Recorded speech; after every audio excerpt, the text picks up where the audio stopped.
ప్రియులారా, రోమీలకు రాసిన పత్రిక 12వ అధ్యాయం 2వ వచనంలో మీరు ఈ లోక మర్యాదను అనుసరింపక ఉత్తమమును అనుకూలమును సంపూర్ణమును అయ్యున్న దేవుని చిత్తం మీద పరీక్షించి తెలుసుకున్నట్లు మీ మనస్సు మారి నూతన మగుట వలన రూపాంతరం పొందుడి అని రాయబడి ఉండటం మనం చూస్తాం. అక్కడ అందులో చూస్తే ఉత్తమమును అనుకూలమును సంపూర్ణమును అయ్యున్న దేవుని చిత్తం ఏమై ఉంటుంది అని కనుక మనం ఆలోచించినట్లయితే మనకి లూకా సువార్త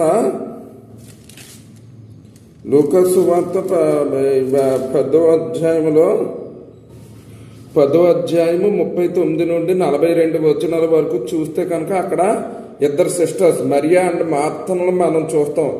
అది అక్కడ సందర్భం ఏంటంటే మార్త యేసు ప్రభువుని తన ఇంట్లోనికి ఆహ్వానించినప్పుడు ఆయన కూర్చుని ఉన్నప్పుడు ఆయన పాదాల చెంత మరియా కూర్చుని ఆయన చెప్పేది శ్రద్ధగా ఆలకిస్తూ ఉంటే మార్త మాత్రం విస్తారమైన పనిపాట్లు పెట్టుకుని కలవరపడుతూ దేవుని దగ్గరికి వచ్చి నేను ఎలా ప్రయాసపడుతూ ఉంటుంది, నీకు జాలి కలగట్లేదు, నా సహోదరుని పంపు అని అడగటము మనం చూస్తాం. అప్పుడు యేసయ్య తనతో చెప్పిన మాట మీరు జ్ఞాపకం ఉంచుకోండి. అది ఏంటంటే,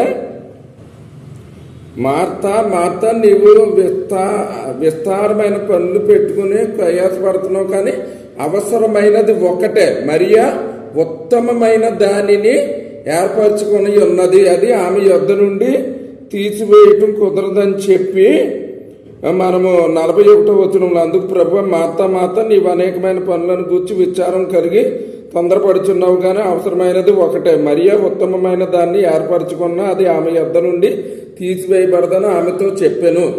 కనుక ఇది ఈ నేటి దినాల్లో సేవకులు ఈ విషయాన్ని మర్చిపోతున్నారు.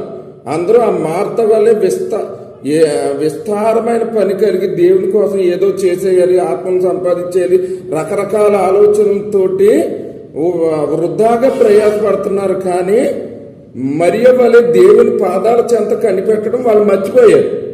కనుక నేటి సేవకులకు నేను ఒకటి విజ్ఞప్తి చేస్తున్నాను. అదేంటంటే, మీరు మార్త వలె కష్టపడక ముందు మరియ చేసినట్టుగా ఉత్తమమైనది దేవుని పాదాల చెంత గడిపేటువంటి ఉత్తమమైనటువంటి పని చేస్తే అప్పుడు సమస్తము ఆయనే చూసుకుంటాడు. అప్పుడు ఆయన మెచ్చే పరిచర్యను మీరు చేయగలుగుతారు. అప్పుడు ఆయన దగ్గర నుండి బహుమానాన్ని మీరు పొందుకుంటారు. కనుక ఈ విషయాన్ని గమనించుకోవాలని చెప్పి ప్రభు అయిన యేసు నామమున మిమ్మల్ని హెచ్చరిస్తున్నాను. దేవుడు తన వాక్యమును దీవించును గాక. ఆమేన్.